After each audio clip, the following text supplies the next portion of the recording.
Hey guys, what is up and welcome back to my channel. As you guys can tell from the title of today's video, not too long ago I did a tropes I hate video, and while I did like filming that, I don't necessarily like being super negative on my channel. I like being honest, but I don't necessarily like focusing purely on something negative. So today I wanted to bring you tropes that I love in books, and I have, I think, 6 that I wanted to talk about. I'm going to try to give book examples for each of these, but sometimes it's really hard. It's just like a hint of a book that I know of that I kind of saw this in that I really like, but I'm going to try to give as many examples as I possibly can. So the first trope that I really like is hate to love. I don't know why, but this is one of my very favorites, and I think this kind of stemmed actually from Harry Potter. Ron hated Hermione, and obviously things ended very differently for them, but I do realize more the older I get that a lot of the books that I read have that sort of theme in it.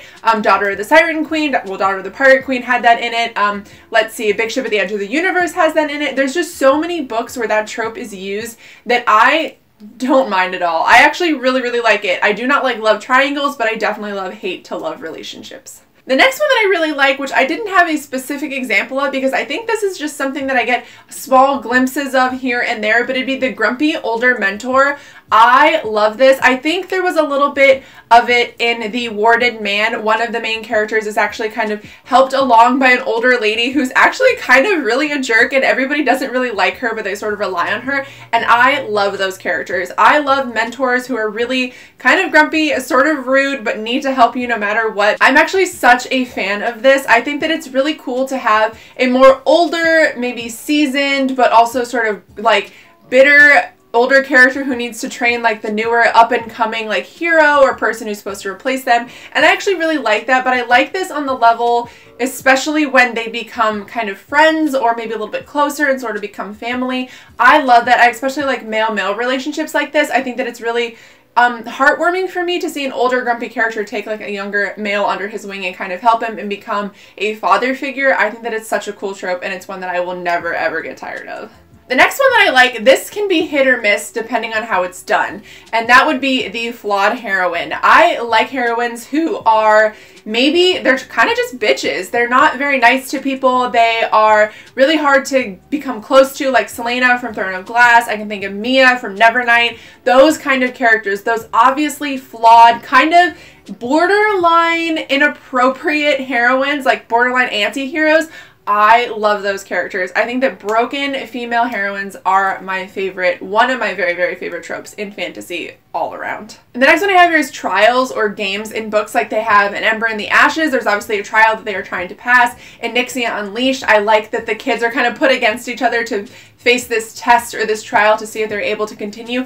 I really like this in books. I think that it's really interesting to read because it kind of leads the way for a lot of character development, because when anyone in a book is put under a lot of pressure, especially for a challenge or they're working against people at the same time, I think that the character growth is done very rapidly, so you're able to kind of put a lot in at the same time, but also it's done very well because you are putting, like I said, a character under a lot of pressure, which anyone, even in their day-to-day life, like if we were under a lot of pressure, we would grow and change naturally. And I love that in books. I think it's done really well in the beginning of like long series as well, because usually you're introduced to like a younger character, they're kind of a little bit less developed, and then they are put in these trials and the character just grows and flourishes, and oh, I cannot get enough of that. I realized more so recently, reading like Nixia and then, like I said, reading An Ember in the Ashes, how much I truly love that. The next one I want to talk about is schools or training academies. Obviously, I get this a lot from Harry Potter, but more so recently from Name of the Wind. I like schools, especially magic schools or even like high schools. I like the school setting overall. Neander, the Open Sword of the Universe is obviously a traditional high school setting, and I loved that. I thought it was done so well. I liked this setting, and I didn't think that I would because I wasn't the biggest fan of high school, but I actually really like that. But more specifically in fantasy novels, like I said, Harry Potter, like a magic school, I think they're done. They're so mysterious and they're done so well generally in fantasy because it is a lot of the plot. It revolves around a school as well. I genuinely love that. I think that it's a lot of fun to, or maybe it just resonates with me so much because I wanted to go to Hogwarts so bad and I wasn't able to. So obviously now reading more fantasy settings for kind of schools and universities and stuff, it really also gets me into that like, I want to go there. I want to experience that kind of moment. The next one I developed more so recently, but it is one of my very, very favorites. And the best example I have for this that I could really think of is anti-darken, and that would be anti-heroes. I love anti-heroes. People that are supposed to be the heroes of the story, but you find yourself often wondering what they're doing, and they kind of teeter a line between appropriate and inappropriate, like being the good guy and kind of being the bad guy, and you don't really know sort of where they fit. I love anti-heroes. I would definitely say they are my favorite.